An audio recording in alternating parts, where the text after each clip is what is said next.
Good evening and welcome to this public workshop of the Board of Education. I am Board President Robert Silkworth. Tonight, the board will hear an update on the school system's implementation of the Amplify Core Knowledge Language Arts CKLA program, the comprehensive elementary literacy curriculum put in place this year for students in kindergarten through fifth grade. This workshop is open to the public, but no public questions or comments will be taken. This workshop is being broadcast live on AACPS TV, which can be found on Channel 96 on Comcast and Astound and Channel 36 on Verizon. High definition broadcast can be seen on Channel 996 on Comcast, Channel 496 on Astound, and Channel 2136 on Verizon. The workshop can also be viewed live on AACPS's YouTube channel. Thank you so much for joining us. Dr. Burdell. Thank you, Mr. President. I want to welcome everybody back from spring break, a well-deserved break for everybody. And I think we have about 38 or maybe 37 days remaining of school. And so we are 100% excited about finishing off this school year strong. And we do a number of these board workshops throughout the year. This is one that I am really excited about because when I was hired, one of the charges from the school board that chose me was that they wanted this school district to transition into a science of reading, where I believe the other 22 out of 24 LEAs across the state had already transitioned. And so we were able to accomplish that, and we were able to do it in a manner where we brought Amplify core knowledge language arts program here into Anne Arundel County. We are currently in the process of concluding year one. And so we wanted to provide an update from Christina and staff on how things are going, and then open it up for some questions. So at this time, I'll pass it over to you all. Thank you. Good evening, President Silkworth, Vice President Dent, Dr. Bedell, and members of the board. For the record, I'm Christina Catalano, the Chief Academic Officer. And as mentioned, we are here this evening to provide you with a workshop on an update of year one implementation of core knowledge language arts. You may recall that last year we came before you to share with you how we were preparing for the implementation of this comprehensive language arts program. And so this evening, we're excited to give you this update. In addition to updating you on how year one is going, we're also going to share with you some information about the science of reading, because it is such a critical component of this curriculum. And so since this is a workshop, you are going to actually do a little bit of work this evening, just so that we're able to illustrate for you the complexity around the science of reading and how it really takes several different components of understanding language in order to be able to teach our children how to read. And so I, at this time, am going to proudly turn this presentation over to two of my colleagues, Miss Michelle Batten, the Assistant Superintendent of Curriculum, Instruction, and Assessment, and Miss Amanda Salveron, the Director of Elementary Core Subjects. Thank you. Good evening. Pleasure to be with you all this evening.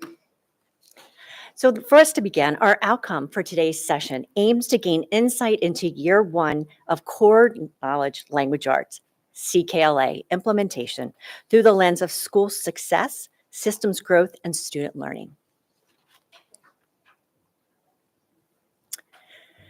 On this slide, you will see several definitions of words we will refer to throughout this presentation, so I'm just going to give you a moment to read through those.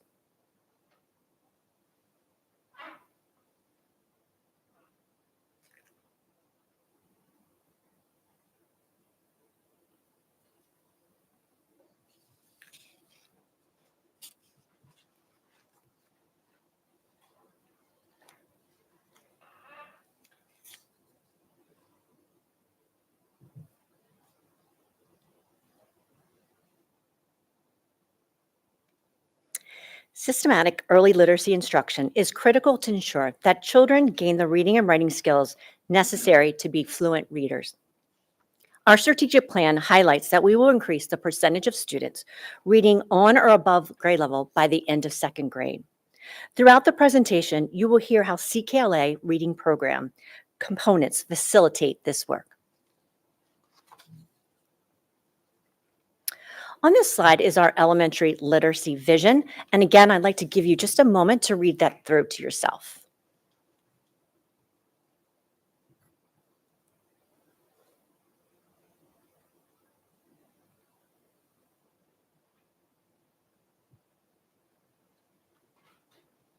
The elementary literacy team collaborated with various stakeholders to create this vision, prioritizing Tier 1 evidence-based literacy instruction for all students. The vision aligns with the science of reading research. It serves as the North Star that guides the work in the district and reflects our beliefs and commitments to building high-quality Tier 1 instruction. CKLA is the instructional tool that enables us to bring the vision to life. It is built on the science of how students learn to read.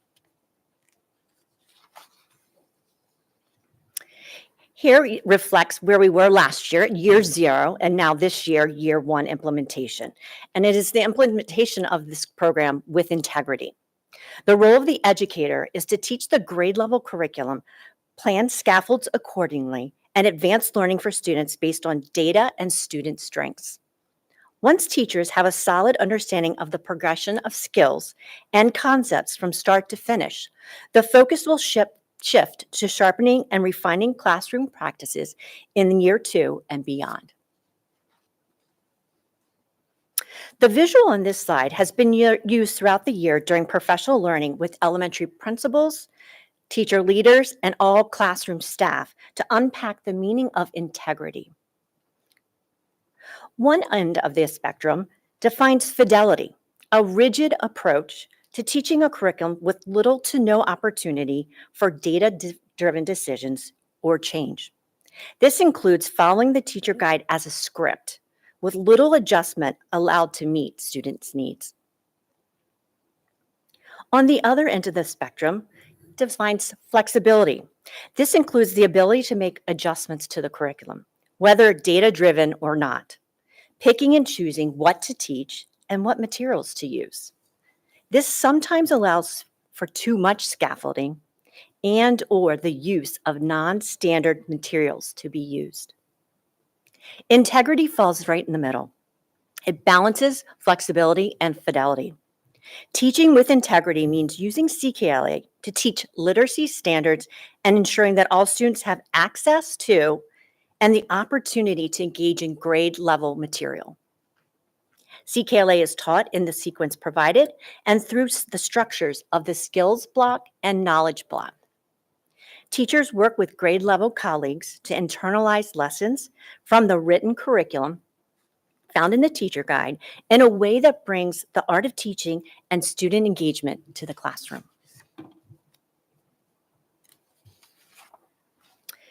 CKLA is built on the science of reading and aligns directly with the simple view illustrated on this screen, which is commonly associated with decades of research. This equation shows that for a proficient reading to occur, one must be skilled in decoding, word recognition, and language comprehension. If one piece is missing, the path to reading proficiency is long and needs multiple interventions.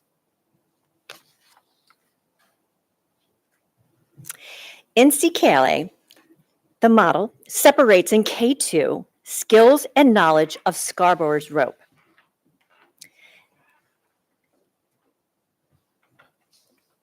This structure is grounded in the science of reading and designed to address the two essential components of reading, learning how to read and learning from reading.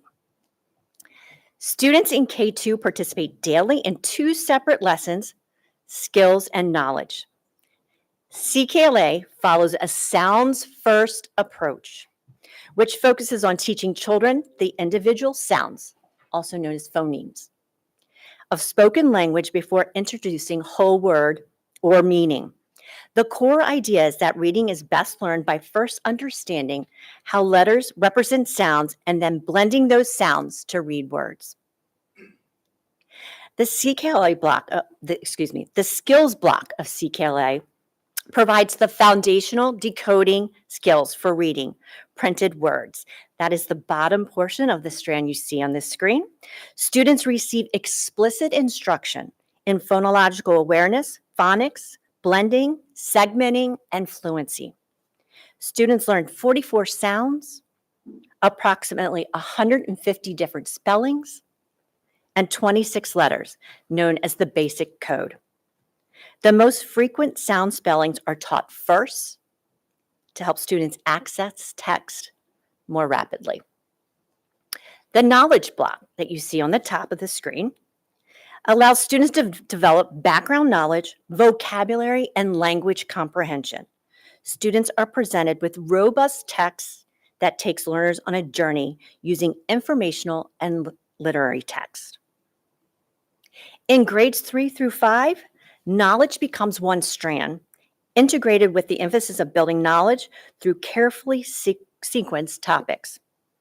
Lessons include read-alouds to build listening comprehension, literal and inferential questions to promote discourse, and instruction on grammar and writing.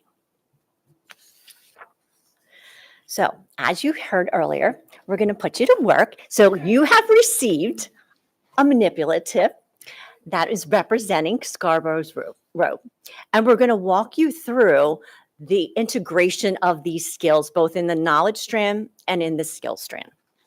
So we'll take you through step by step. So first, just listen a little bit longer, and then we'll have some time to play. Really, honestly, this activity really is to emphasize the complexity of teaching reading. Language comprehension. What's that? We did a little bit for you. We did, yes. So we, Part of the issue was we were being distracted in the driver. Many of us stopped listening, so, yeah, so we had, We can modify on the fly here in Yeah. elementary world. that's right. He was. So the top part of the strand is already done for you and it's woven together, representing the language comprehension. And these are the skills to help a reader understand what they're reading. So let's start with background knowledge. Knowledge of the world's facts and concepts.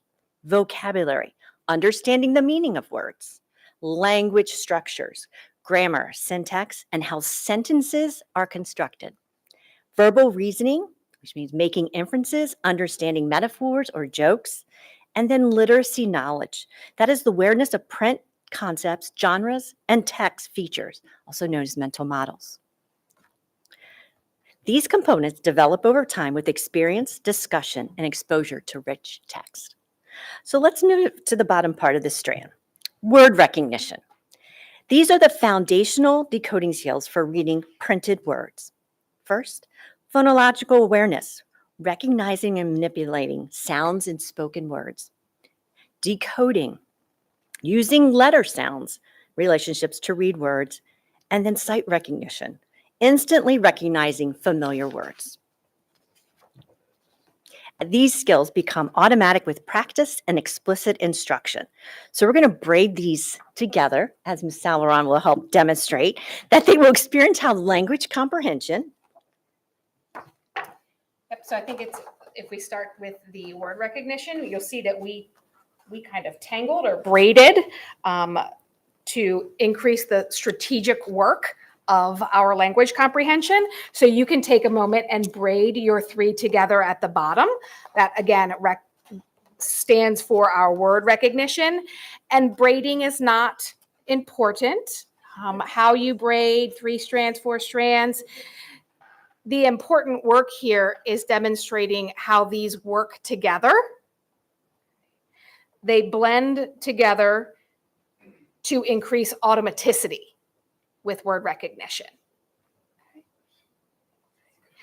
And then ultimately, we combine and weave both of these grander strands together. And when we have them together, that's when we become skilled readers. So all of these pieces coming together, being taught across the day, the week, the unit in CKLA, coming together because ultimately at the end, we want our students to be skilled readers and go off the page and utilize that skilled reading as a future citizen. So let's see your reading ropes. Let's see the models. How well. Excellent. Excellent job. Okay. Nicely done. This is now yours to take home Yes, that is yours. and to serve as a reminder of all the good things you're going to hear tonight. Well done. Okay. 2 thumbs get 'em. up. We'll get them. Thank you for engaging in that activity with us. And in the upcoming slides, you are going to see the structured research-based approach that supports students learning to braid all of these skills together. It's also just reinforces the alignment to the science of reading that is built around the idea that kids get to do both decoding skills and use decoding skills, how to read words and background knowledge to understand what they read in order to become strong, fluent readers. At this time, I'd like to take a moment to recognize and applaud our educators. for the time and energy invested in expanding their own learning. As you will hear, as you've seen, it is complex. And the central office literacy team also is applauded as well for their support of administrators and teachers during this learning process.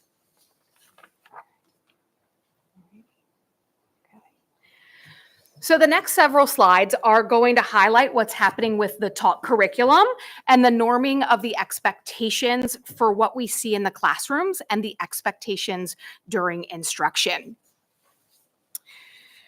To support implementation, a walkthrough tool was developed using the CKLA classroom instructional tools.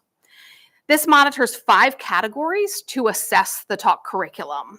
They're here on the left side: instructional resources, instructional delivery, engagement, pacing and coherence, and physical space. Each category is observed by proficiency level on a Likert scale, similar to what you see there in that rectangle, starting with foundational implementation and then moving across to initial, full operation, and innovation. Foundational implementation is certainly the bare minimum. That's where we all start. It's the minimum expectation around utilization of materials for both teachers and students. With initial implementation, it really takes it to the next level, which includes the use of additional ancillary materials and using them all correctly on a regular basis. Full operation, that's when we see our teachers regularly utilizing the lesson and unit internalization process, and it guides the teachers for customization in each of their lessons to meet the needs of students. And innovation, which ultimately is our goal, is deepening those practices of each and every day with data-driven instructional planning.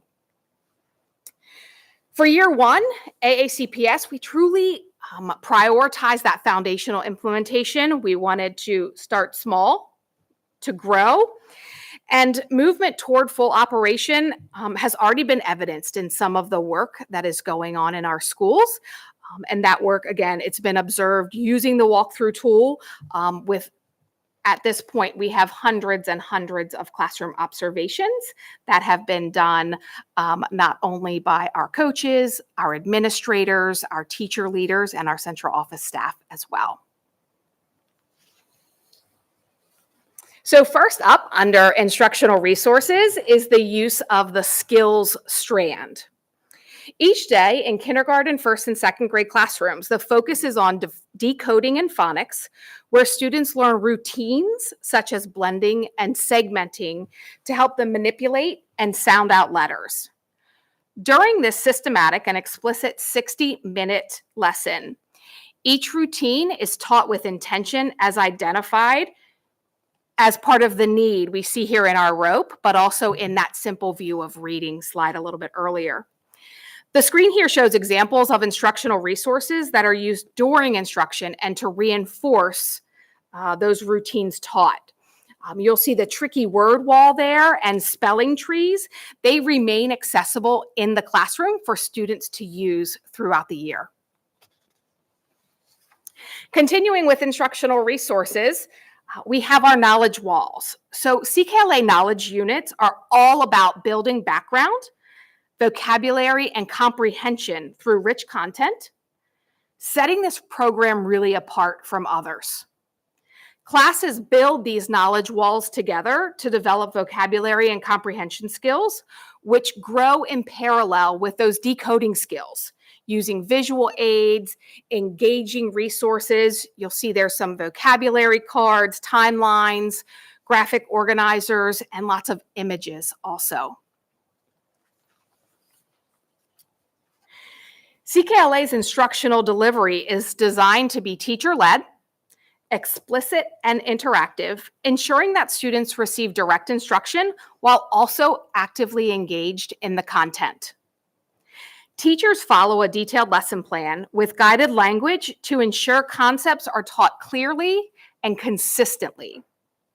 The teacher reads aloud content-rich texts, which are above most students' independent reading level.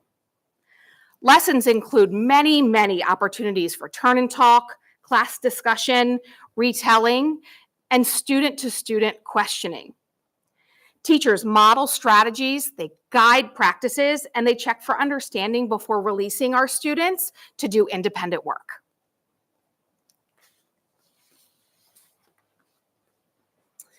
And for engagement, again, CKLA's structured progression allows students to experience consistent success, which builds confidence and fosters a love for reading. The teacher guide provides strategies and techniques to keep students actively involved and excited while they're working through the curriculum. Teachers have observed that students are eager to participate in discussions, they ask thoughtful questions, and they are applying their learning in a variety of ways. Teachers have received training on various engagement strategies to increase the student discourse and provide opportunity for real hands-on learning. In these pictures, you will see where teachers have put creative spins on lessons or units and ways to tie in vocabulary and the real-life connections.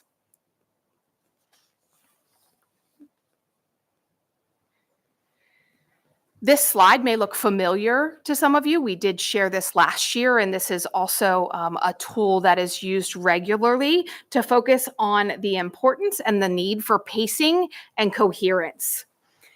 Pacing ensures that students stay on track and benefit from the full sequence of literacy instruction, while coherence ensures the knowledge, vocabulary, and skills grow in a connected and meaningful way.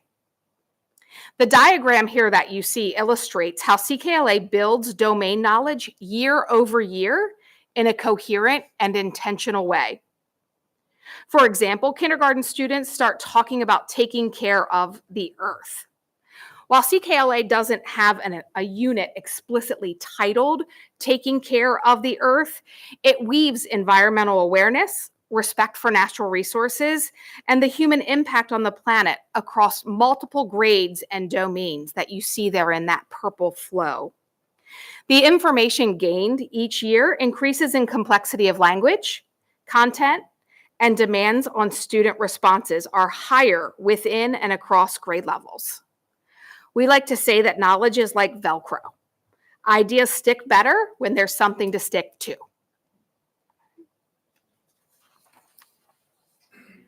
We also recognize the importance of the physical space.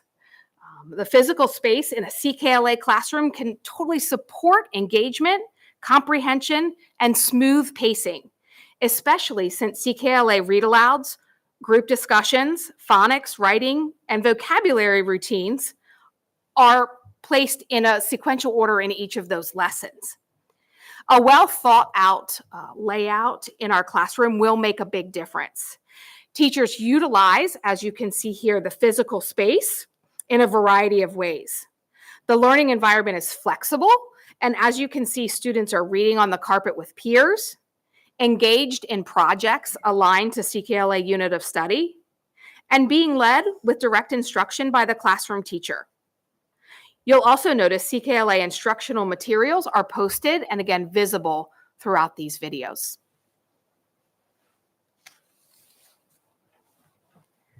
So professional learning has been an emphasis in year one implementation with our educators, both our supporting staff members, principals, administrators, and we'll walk you through the various settings that have occurred throughout this year.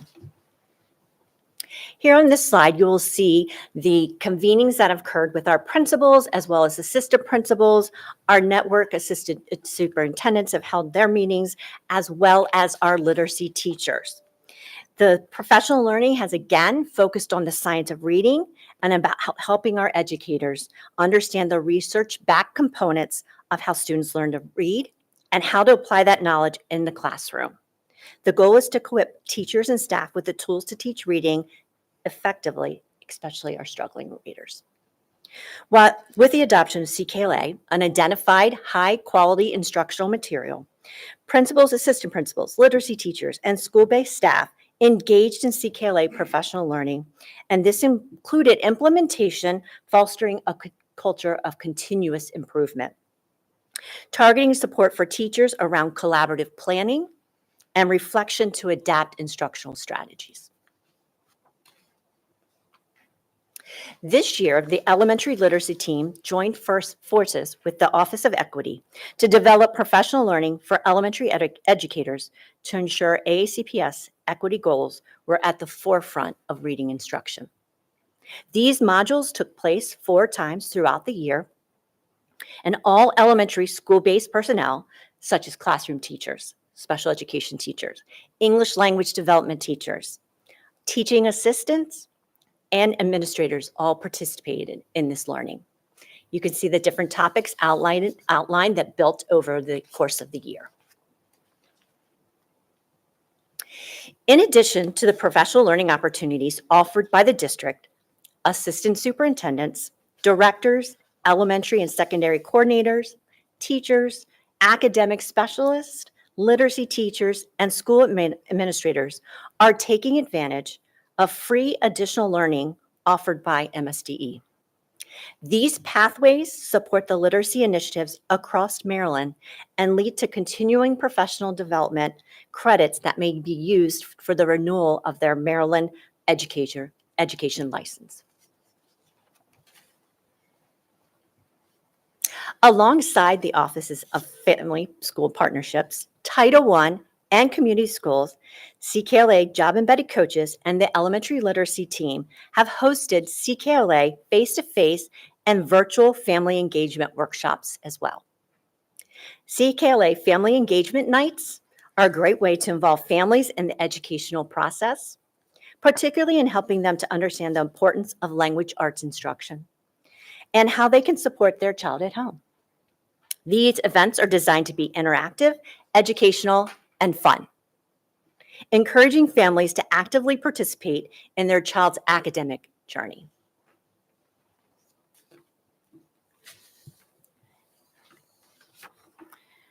And now the fun part for some of us,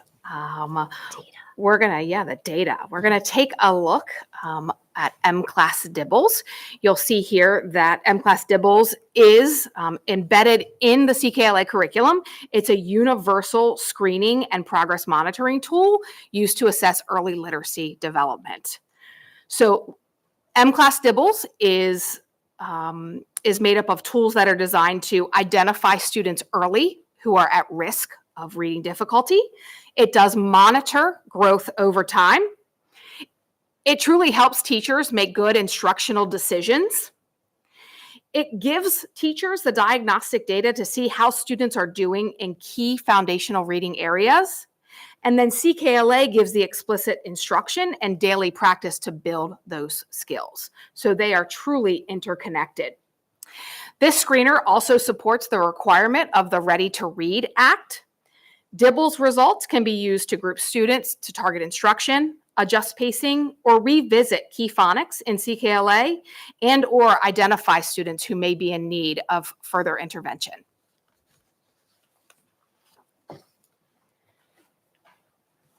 So we know there's a lot here. We have a series of graphs for you, and this one demonstrates Dibbles data from the beginning of the year to the middle of the year for kindergarten, first, second, and third grade students.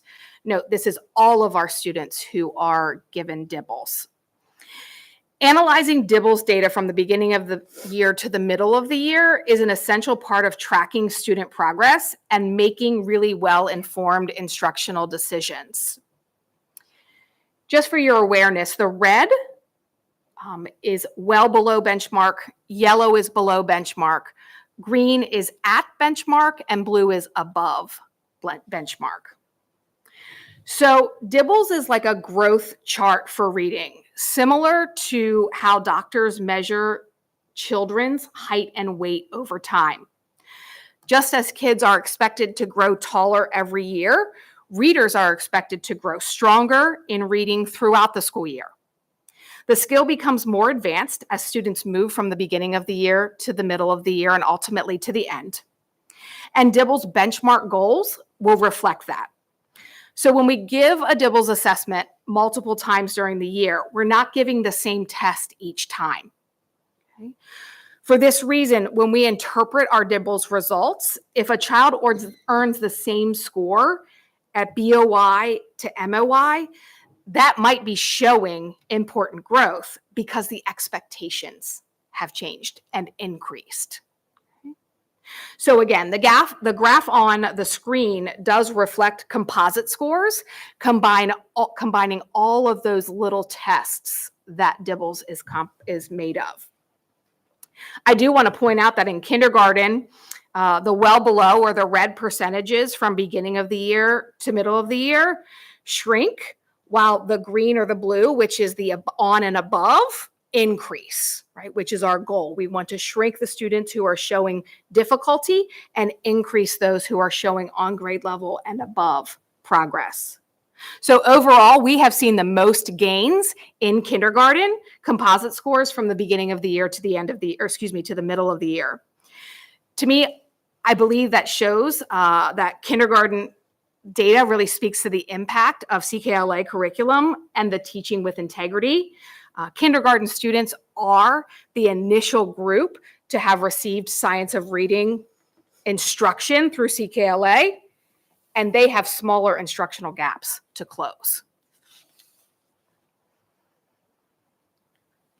So let's talk a little bit more about kindergarten.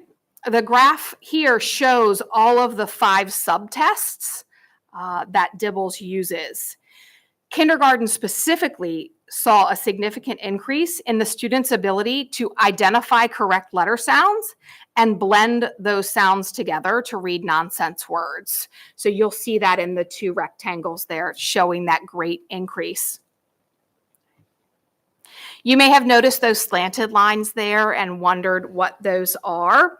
So they do indicate students who are either not ready to take that part of the test or they have tested out. So they're not ready to be shown that information because they most likely are not going to be successful, or they have tested out of that. So you'll also notice that by middle of the year, most of those disappear, indicating high levels of growth, even though students may still be in a below level category. It does demonstrate that growth. And those pieces of letter sound decoding, they really tie into what you see here in the graph of oral reading fluency, right? We know that students grow in foundational skills, and some are taught once, but some are taught repeatedly. Here, this component of DIBELS plays a crucial role in assessing students' reading development. When looking at the subtest of oral reading fluency, 1st, 2nd, and 3rd grade students improved from the beginning of the year to the middle of the year, again, demonstrating that growth in the comprehensive measure of reading development. DIBELS is currently used with all students in grades K, 1, 2, and 3, but it can be valuable for students in grades 4 and 5. AACPS recognizes the needs of current intermediate students who did not participate in science of reading foundations-based curriculum with strong skill instruction. Cross-functional groups right now are looking at this data and planning for specific programming to identify those struggling readers who may have gaps in decoding and fluency as they move into those intermediate grades.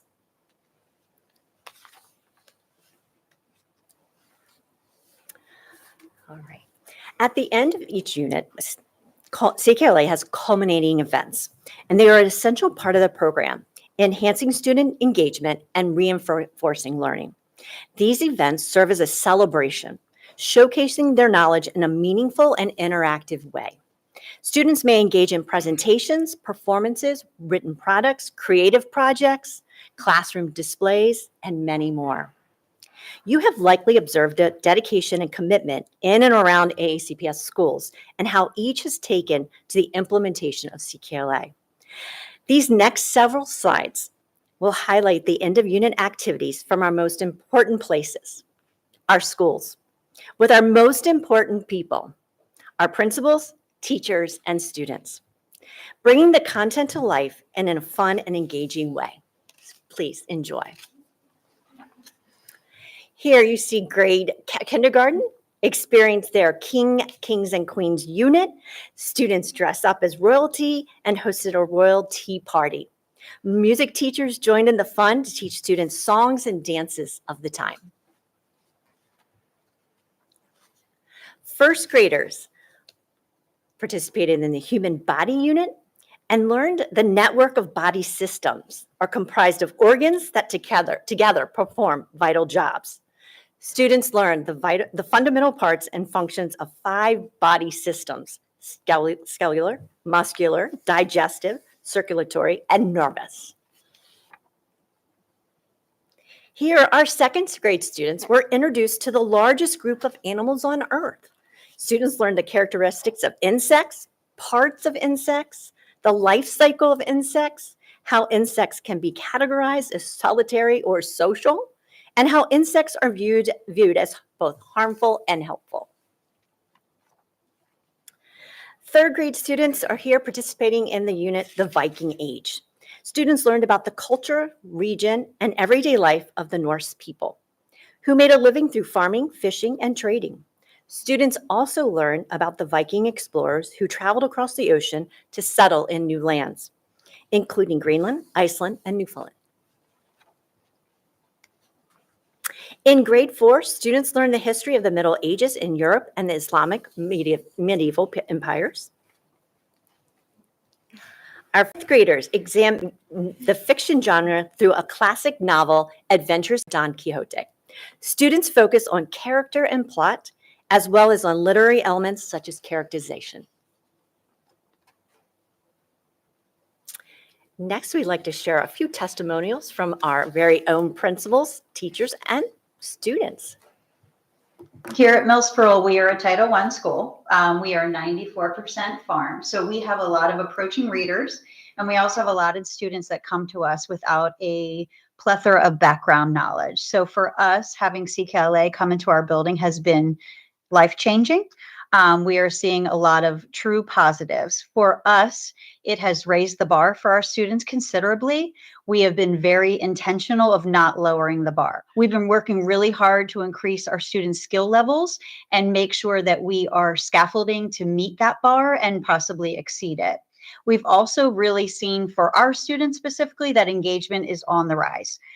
We've had a lot of learned helplessness in our building in the past. Students would automatically put their hand up and ask for help before they even attempted. And now we're seeing students produce quality work. We're seeing their stamina increase, and they're really, truly excited about the topics that they're learning about. I had 5th graders invite me to come down and watch them do Shakespeare. Never in all of my years have I invited to see Shakespeare in a 5th grade classroom. They're sharing information, they're answering questions, they are asking questions and wanting to learn more. When I think about, what we're doing is we're shifted mindsets of our students from I can't to watch me. I feel like they're saying, watch me do this, watch me, let me show you what I've done. So it's been really impressive, what we've seen in our school this year. CKLA has also sparked a lot of excitement among teachers and students. They're super engaged in the topics that are being covered. I can honestly say the fun is back in literacy instruction.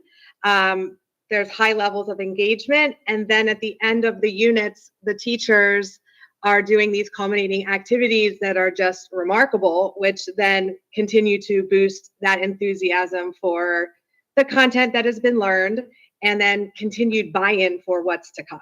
The teachers have creativity, again, in how they implement that with their students. And they're creating memories for our kids that I know they're going to look back and say, I remember in 1st grade in Miss Perry's class, she made our desks into Jeeps and we went on a safari in the savannah. And then we went to go visit the next room, which was the Arctic. So, and it's not just fluff either. It's the kids are really applying the knowledge that they have learned in CKLA to these activities.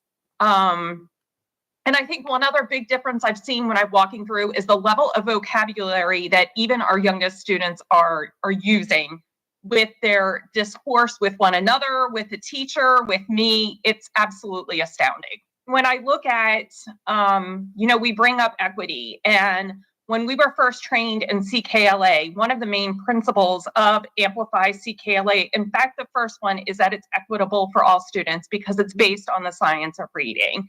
And being that we are such a diverse county and community, that was very important for Anne Arundel County Public Schools to pick a program that was equitable for all students. And there are different access points for every student to be able to enter into the content, grade level content, and succeed in it. So I think that that was another thing to note. The kids, they love it. They get excited to know like what the next unit is going to be. As soon as I'm putting like the knowledge wall up, they are like over there trying to like look at it and guess what we're learning next. And it doesn't matter what the topic is, they are really engaged in it. Like right now, we moved from Midsummer Night's Dream, which was so engaging, and they were up acting. And now we're in the Native American unit, which is more heavy reading and vocabulary. And even with that shift in how they're learning, they're still like engaged. I just think that's like the biggest part. Like they get really excited about it. And it's challenging, but they're still getting excited about it. My name is Trey. Hello, my name is MJ. And we're talking about our favorite units in CKLA. My favorite unit was personally the Don Quixote one. I love how Don Quixote was like having adventures and stuff. Going on adventures with San Panza. It was really nice because like sometimes there was like friendships getting broken, but we all got along in the end. My favorite unit was personally just the poetry. It's just like we just got to write our like own poems, and plus it also gave a way to like express ourselves. I'm a fifth grader at Pasadena Elementary School, and my favorite thing I've learned in CKLA is reading Shakespeare's A Midsummer Night's Dream, because it was very interactive. There's lots of acting and less paperwork and less essays and more acting and physical things. I am Henry, a fifth grader from Pasadena Elementary. My favorite thing in CKLA was the Maya, Inca, and Aztec unit, because you just see how civilizations, how their culture works, how they grow, and how they stay together without completely just falling apart. Well, I hope that video made your heart as happy as it did mine. As we close, let's take a look at the future. In years 2 through 6 of implementation, the focus on professional learning will be to sharpen educators' knowledge around the program, improve teaching and learning through coaching, and continue to refine our offerings to develop our teachers' capacity. This will be based on data collected during classroom observations and feedback from our teachers.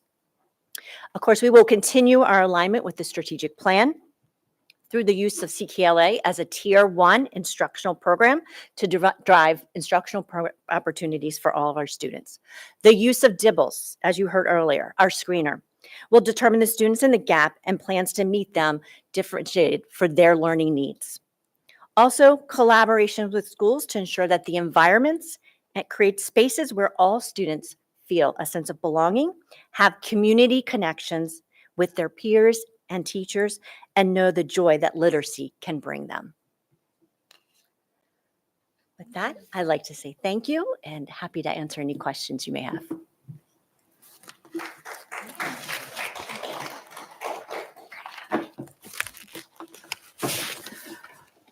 Thank you so much. So actually what we're going to do is we're going to go by roll call. We're going to go by roll call and see what questions and or comments we might have. So the first one up this evening is Ms. McFarland. Thank you so much for this. I don't have any questions, but I'm just really impressed, and I did like this a lot because it just really shows how the manipulatives are important in the classroom, and how taking that break from like listening and and then you can touch and do things. And it really, I appreciate that. So I'm excited about this, and I really thank you.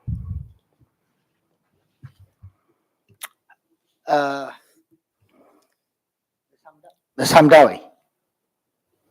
Thank you very much, Mr. President. Thank you all for a wonderful presentation. I say this every time, but truly very, very well thought out, very thorough. I appreciate it. My first question was, is student growth in literacy being measured beyond the M-class benchmark data? And if it is, how is that being measured? Great question. Thank you. So we also are measuring our students' performance through our district assessments that are given quarterly, as well as our ready diagnostic assessments. And that's at the beginning of the year, middle of the year, and end of the year. Perfect. Thank you. And then as well, obviously reading and writing go hand in hand. Is writing performance data taken into account with these, forms of data? Are there plans to integrate writing performance into the evaluation of this program's effectiveness? I'd love to hear more about that. Yeah, so writing is a strong component of this program where it's integrating both reading and writing together. So the assessments through that is measured with the curriculum embedded performance measures. And so that then we can then make decisions appropriately according to what the results show. And if I could just tag on to what you all said, in my first year with the Superintendent's Advisory Council, that was one of the things we heard from upperclassmen and women was that they don't feel that there's been enough opportunities for them to write. And so by bringing this curriculum in, this really will put the students that are now being exposed to this in a much better position to be much stronger writers and to have much more exposure. So it really does address some of those gaps that I think, some of your peers and some of the other folks may have experienced. Okay, Ms. Dent.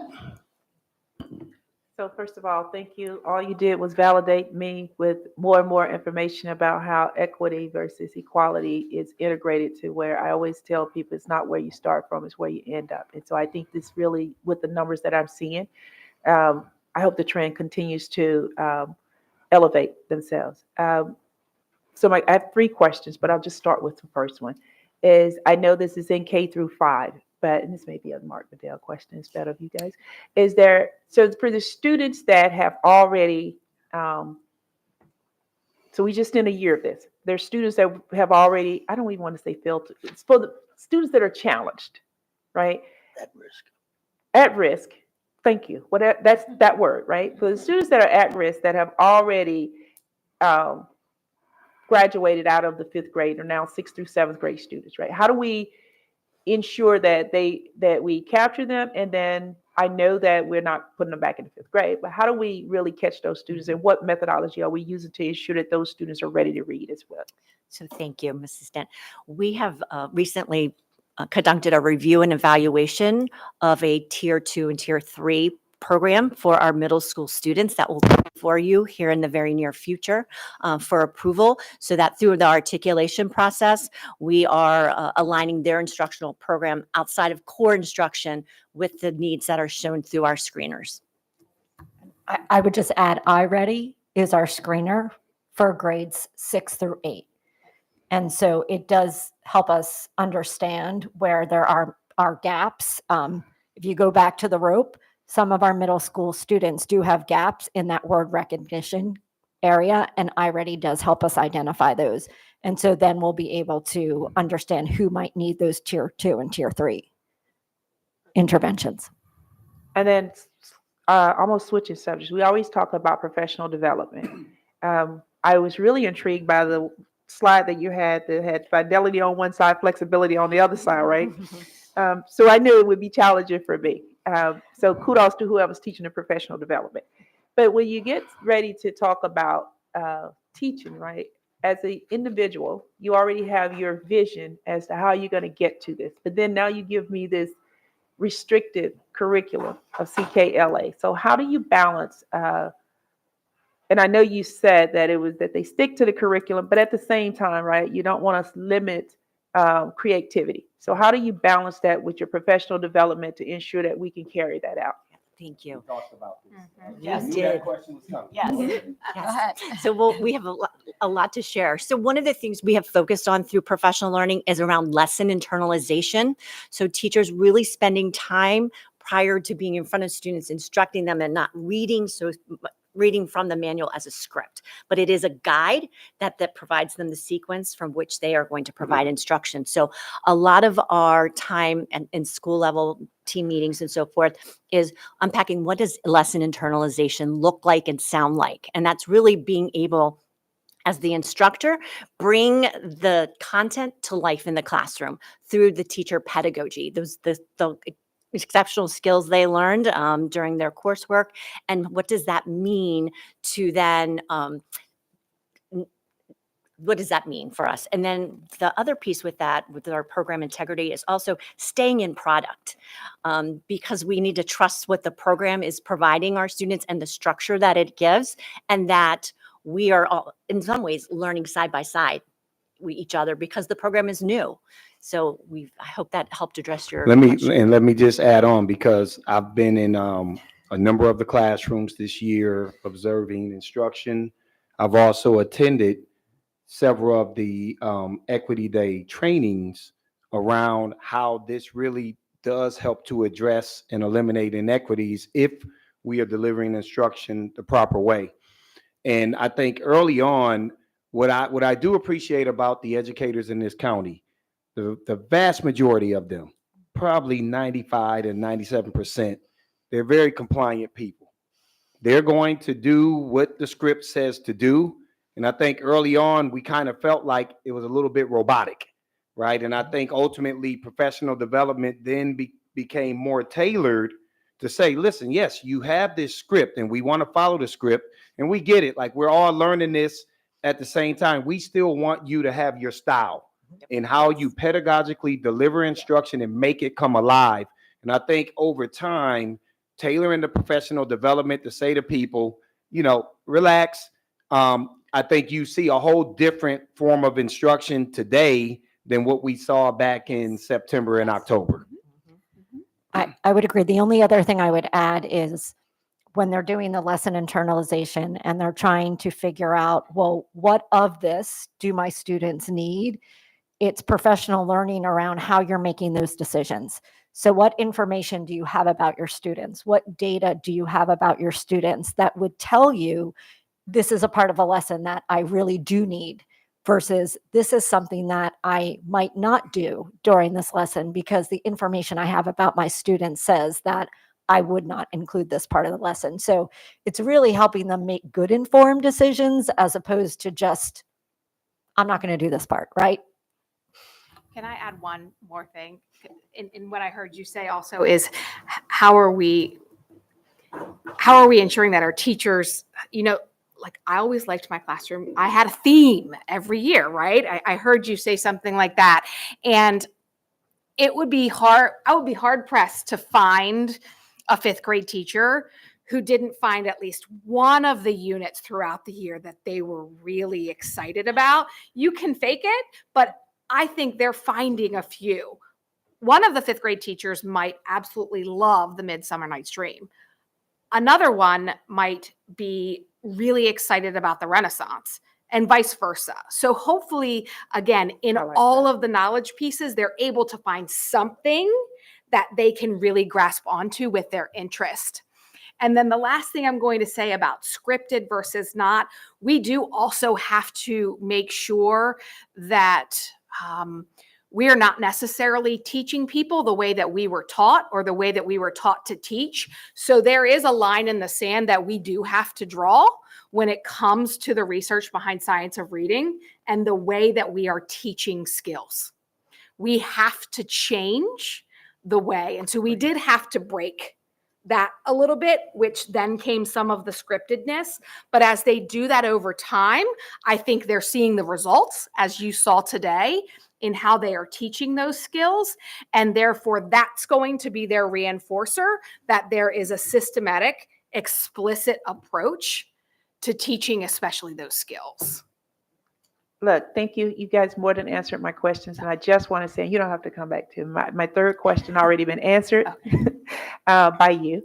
So thank you very much. And I want to just say that anytime that I can see where not only are the teachers excited about learning, but the students are excited about it, I don't think I would have had that vast vocabulary in the 5th grade. So whatever this CKLA is doing, it's giving our children the opportunity for them to not only understand themselves, but for the teachers to see the students as who they are. So I really appreciate what you all doing, and kudos to this. I'm good. This is really a good first year. Thank you. Dr. Tobin. Thank you. This has been wonderful to see. Thank you all. I know this was a heavy lift. I mean, I do understand this was not an easy thing to implement and implement fast, quite frankly. A couple of things I want to mention. I have heard wonderful feedback about the family nights, and I just want to thank you for doing that. And that ties into something that I feel is particularly valuable here, and really supports the primary goal of equity, which is obviously the Ms. Cox from Mills Parole, which is in my district, and they are doing some wonderful, wonderful work there. I think the combination of background knowledge, which, as we know, is such a differentiator for students, has always been the piece that has been hardest to get at from the school building often. With the family engagement, for a lot of students who have families that there hasn't been a tradition of this kind of engagement in school, or the opportunities for the kind of background knowledge of visiting museums or seeing live Shakespeare productions or whatever it might be that other children do have the opportunity to see. I think this is making a huge difference. And I believe it's very tied in. I know this is true for Mills Parole and other community schools certainly in District 6, that background knowledge has been one of the goals for the community school coordinators to provide family trips, all those kinds of things. So it does seem to me that this all is of a piece, and I am thrilled to see that.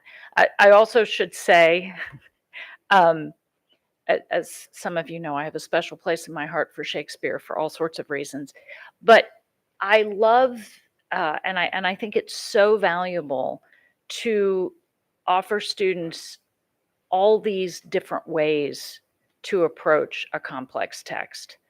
And Shakespeare was never written to be read aloud and pontificated on. It was written to be acted. And I even did that with my students at St. John's College, who were there to read complex texts. But I think I'm thrilled to see the students enjoying it the way they do. I've been able to observe. I was in a classroom at one point, and it was a period where it was a 5th grade class, and it was a period where students were working in groups of 3 on a text, and listening to the students facilitate for one another, delving into these texts. I sat there thinking, that's what I would hope to see a college student have the capacity to do, or the skill to do that kind of facilitation in any workplace. And those are such core skills that we need as human beings in so many ways. So many congratulations. I have a couple of quick questions. You've already answered my question about supporting students later on, and who haven't had this at the early age. I do know that I have heard some concerns about how hard it is to fit all of this into the elementary day. And now we've obviously had some very good news on our legislation, and so it's my hope that that might possibly be a way to facilitate this. But I do know that a lot of teachers feel there's a lot of pressure here, and I'm just curious if there are any thoughts about sort of working through that and balancing that in our elementary day? The answer is yes. We do have actually a cross-functional group right now, just examining the elementary schedule Mhm. as a whole. Yeah. We're tight. Yeah. Yeah. And now that we have two high-quality instructional materials that do have, time requirements. Yep. Reveal has time requirements and CKLA has time requirements. We have to look at it and we have to figure out how we can potentially modify our instructional blocks in ways that don't cause teachers to feel those constraints. Yeah. So the answer is yes, it's tight, but we're looking at it. Yeah. Yeah, and we already have an ideal of the amount of minutes that we probably need to look to add on. We understand that we have to negotiate all of this, of Sure. course, and it's all pending the governor signing off on it. Once he signs off on it, we can begin to have some conversations and see what we can do. But we do agree, and I think I've said this a number of times at previous board meetings when we were advocating to get this legislation passed, that we have the shortest amount of instructional minutes, or the second amount of shortest amount of minutes at the elementary level across the state. Yep. So this is an area that we will be looking to really negotiate and attack. Mhm. I'm glad to hear that. Finally, there was some reference to this, but I wanted to dig in a little more. Am I correct in assuming that the science of reading is also applied both in the ESOL setting and in our dual language settings? So students are moving. 100%. Okay. So yes, and we have resources. It's exciting. Yes. Yes, our English language development teachers are, if they're not meeting with a small group, they may be pushing in co-teaching, and they have resources that are aligned to CKLA that's part of the program, Mhm. so that there is that consistency and coherence in their small group instruction. And then also for our settings, whether it's outside of the classroom, they're able to make sure those alignments are there. So Great. Yes. So it's seamless in terms of what Correct. students experience as the sort of methodology. And DLI actually has a partner Caminos. called Caminos, Mhm. which we started using actually in the DLI classrooms prior to us adopting CKLA. Oh. But it is their matching program specifically written for dual language. Oh, fabulous. Mhm. Well, that's one of my pet things. So I'm delighted to hear that. Finally, I did hear a little mention of grammar instruction. Yes. Mhm. Grammar, syntax, Excellent. all the way through fifth Every grade. grade. I remain. Reading is about freedom. It is literally the ability to decode the world for yourself and not depend on other people to tell you how to do it. And this is the greatest gift we can ever give our future generations. So thank you for what you're doing. Much appreciated. Okay, Ms. McDermott. I don't have any questions. I want to thank my colleagues for asking such great ones ahead of me. I learned so much from you guys being here. And then I want to thank you guys for always coming and teaching us something new. So that's it. Thanks. Absolutely. Thank you. Ms. Pearl. Thank you so much. This was a great presentation. And as Ms. Catalano knows, this is something that we've talked about in length. So, and I do want to let folks know back at home that not only have I witnessed it personally, but I've heard parents come to me and tell me all the great feedback that they have received. And it's a little different than my child went to school today, blah, blah, blah, blah. It's my child came home and was excited to ask me, did you know? So I actually have a lot of questions, so I'm going to ask 3 and then come back, and they're all intertwined. the did you know ties into Miss Dent's question. It's that thread. So we have this list here, and quite honestly, if you said, Dawn, do you know anything about some of these lessons or units? There are a few that if a child came and asked me, and actually I didn't when they did ask me the question, that I wouldn't know how to respond. So the first question that I have is really parent preparedness. I know that there's an email that goes home and says, here are the topics. And if I'm missing anything, please let me know. But then what are you doing to say, they may come home and ask you these questions? How are you dealing with that? Because honestly, as Ms. Dent mentioned, some of these topics are very high level, not extremely high, but you would not expect a second grader to come home and ask you these questions. So what is that approach with parents? So I think we address this in 3 different ways. Okay. One that you referred to is we do have an overall elementary that includes all of our content, like a newsletter-ish that goes home with basics. There is also a caregiver letter for every unit that actually has some questions on some of them. Like, your child may ask you about this. Some of them specifically say that. And then also, I don't think we can overlook the caregiver engagement opportunities that we had at the district level, but we have schools now. We used to have maybe a reading night, we had a math night, and those were great and they were fun. But now they are so themed, and our schools are taking the opportunity to teach our parents more and more if we have them in the building.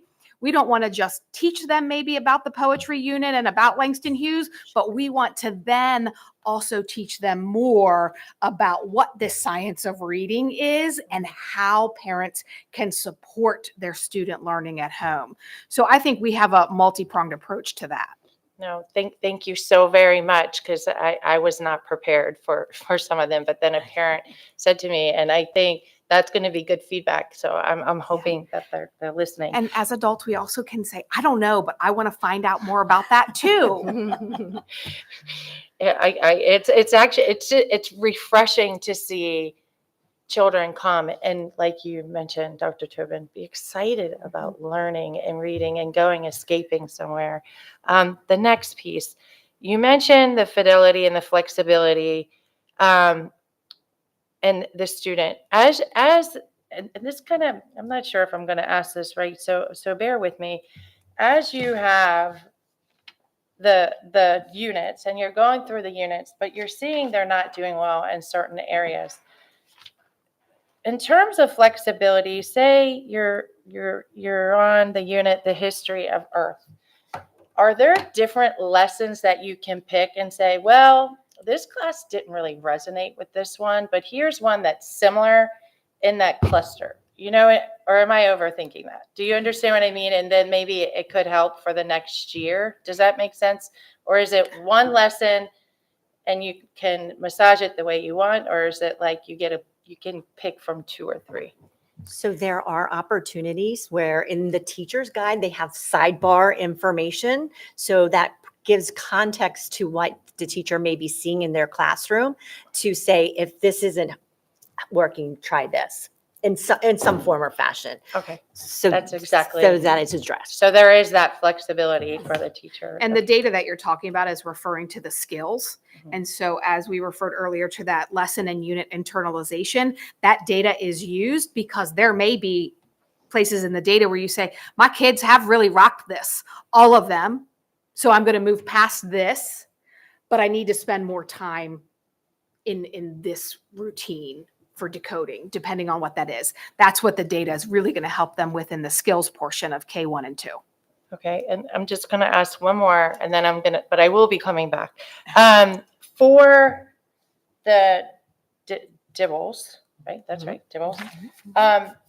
Do you find that these scores align closely with the with the writing piece, the grammar? Do you find that it's the same, or do you, like, as you're measuring it, do you see the writing?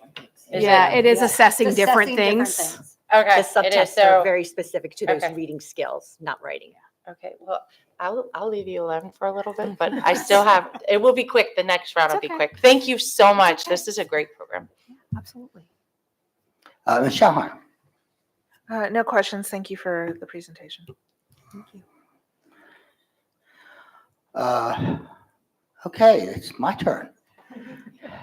I just have to say, first of all, how proud I am, Dr. Bedell.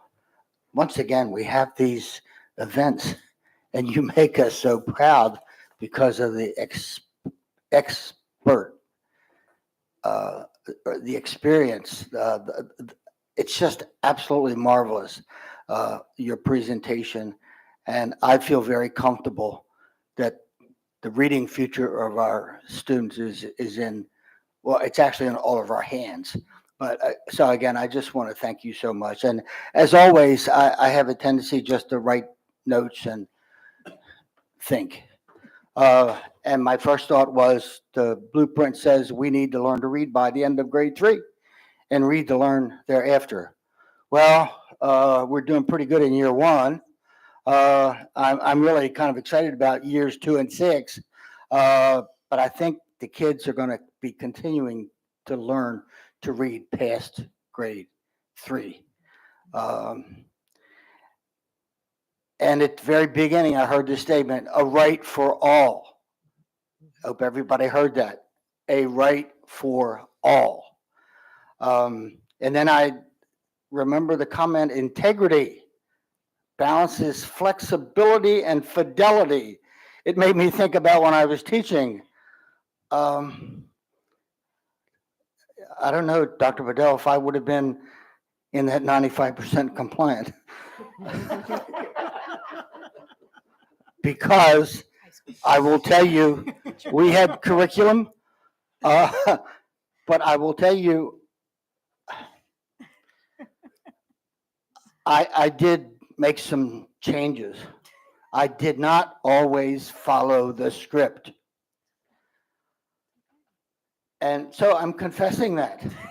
Self-reporting. Yes. Self-reporting. But Me too. I didn't always follow the script because there were many times when, as the professional, I thought that I needed to be able to exercise flexibility to modify the teaching and the learning based upon the students' needs that I had. And so I did it. And so if I offended anybody, I guess I apologize for that. I'm not sorry about that, though. And I made it very clear. I would tell my fellow teachers that, I know my kids, and this will work for my kids. Within the framework. I always stayed within the framework. I will say that. So a few other things I heard. Training is a critical component. How true? How true? And real life connections are vital.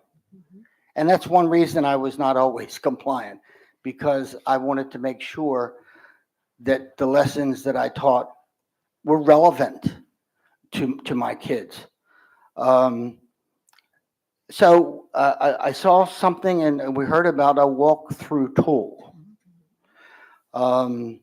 And I'm just going to throw questions out there. You don't really necessarily have to answer, but when I hear the word walk-through, it sends me a message from my teaching days about walkthroughs, and they weren't always positive.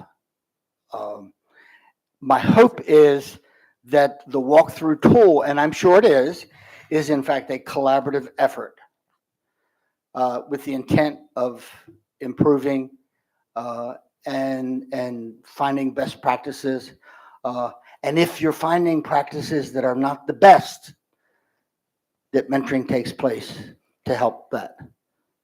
Yes, and I would add, the purpose is actually for us. It's to inform what we're doing in terms of supporting our teachers. Okay, good. So it actually, the main purpose is to advise us, and it's rating how well we're doing with our professional learning. So it's more evaluating the work that we're doing and where we have gaps in professional learning, so that we can do better with building capacity. Right. And I know we have Dibble's screening tool, and our readers are expected to grow. When our at-risk students are identified, then I say to myself, then what? And because I think, of course, in today's world, we still do have far too many students at risk, and we need to make sure that once they're identified, we have strategies that, and that process has to continue. We need to instill in all of our students that reading is fun. It's a journey. It can be a mission in life. I know when I taught, again, I'm kind of sorry to say there are far too many kids didn't consider reading to be fun. They consider it to be a chore.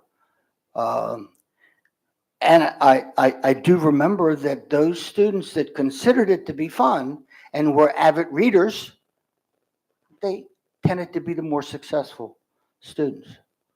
But this is a right for all. And so those students out there that even right now don't think it's fun, we still have an obligation to at least let them know that it can be a little interesting, and it certainly is going to help them in their life. Being engaged, challenged, and excited about readings, to me, seems to be keys to success. And at one point during that video, I wrote down "Go Pasadena Elementary." I thought they were doing a great job. So looking forward to the middle school program. That's going to be a very important one. And I too, Dr. Tobin, am so happy that grammar is back. Makes me wonder if diagramming is back. She's shaking her head over there. You just asked the same question last year. And I'm just remembering. The final thing I'm going to say is the more that everyone knows about the science of reading, the more our students will succeed or will belong, grow, and read. I mean, belong, grow, and succeed. So again, thank you so much. Again, we're absolutely so proud and so happy about all of you. Now, I'm not going to go another round. I'm going to go by lights. Okay?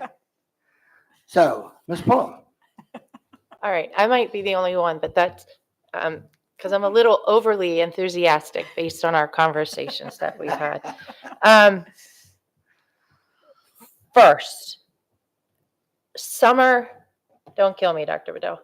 Summer exercises. You know, you get the students to start continuity, structure, discipline, and how they're learning. I'm scared he's going to throw something.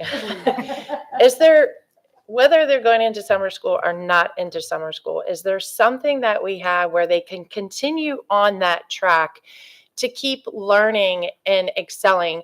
And the reason I asked that is because when we met the other day, you mentioned at the BYOB, beginning of the year, it's a little bit more red in the beginning. Yeah, no, yeah. Okay, The beginning of the year, you mentioned that it was a little bit more red. Right.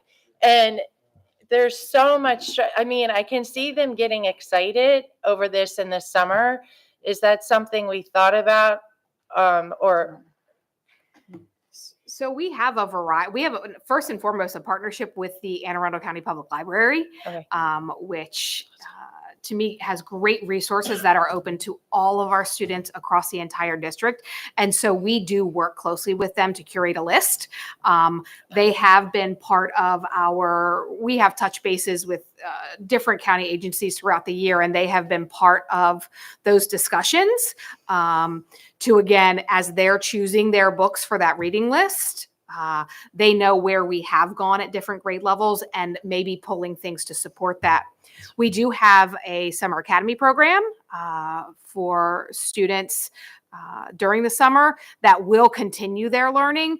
We are really focused on closing some of those gaps in our summer programming in elementary, but we have ensured that the teaching and learning that's going to take place during those summer activities aligns to the work that has been done this school year. And it's systematic. Yes. Thank you.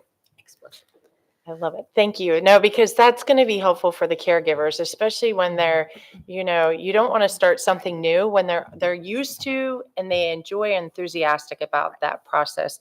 Next. So we have military folks and different people moving into the county.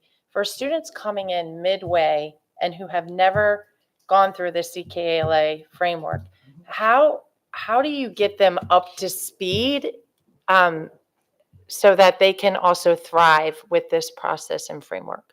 So that's really going to vary by student, but ultimately is making sure they have access to the curriculum. So what scaffolds the teachers need to put in place to perhaps fill in those gaps that they may be coming with or excel them further because of the skill set they already have. So it really, that's where it comes down to that collaboration time and the data analysis to really then fine tune what the instruction looks like for those students who may be entering at a different point in the year.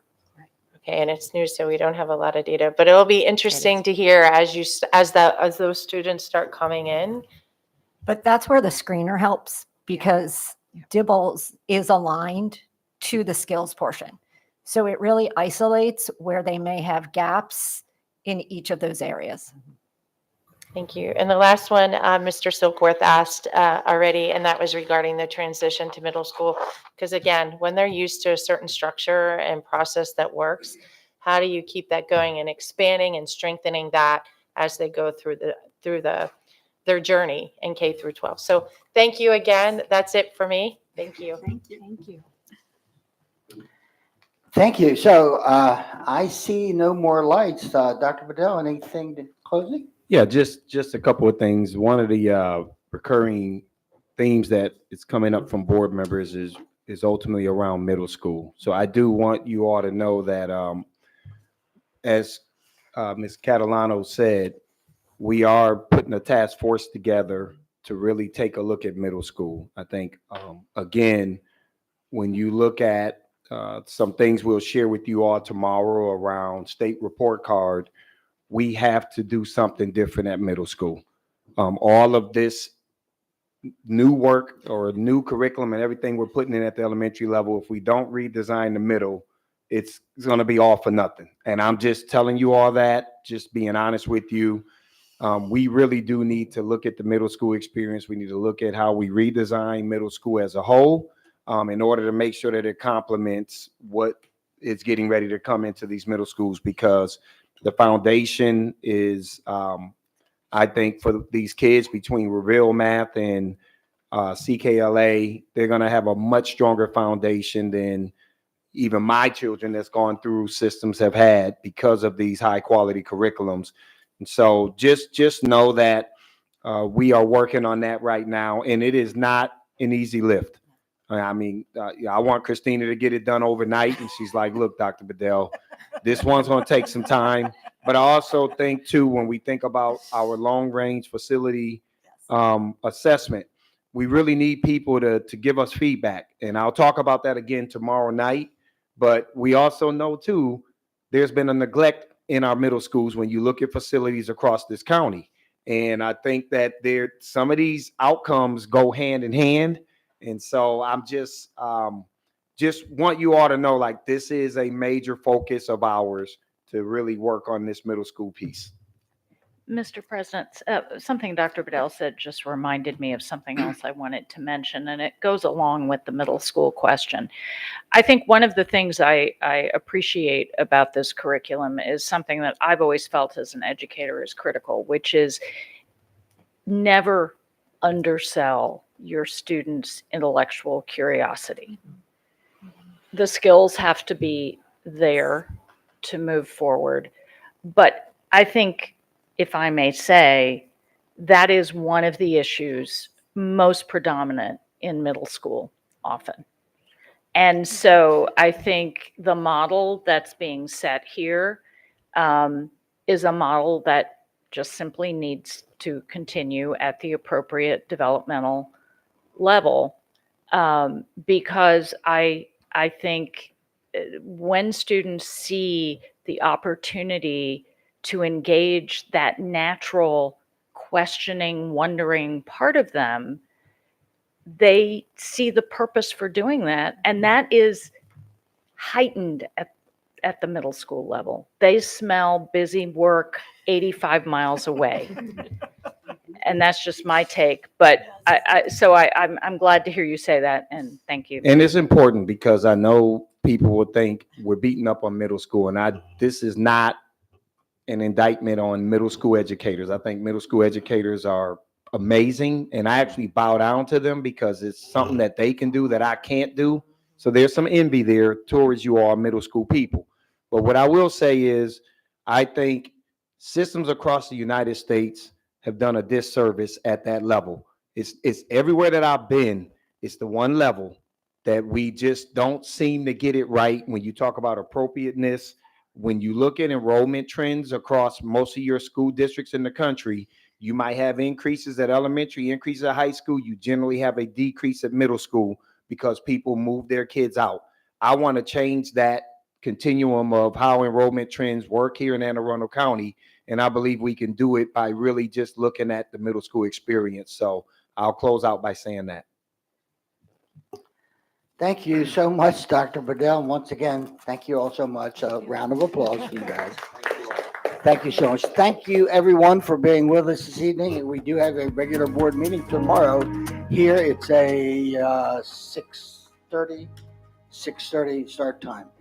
Drive safely. Have a great night. Good night.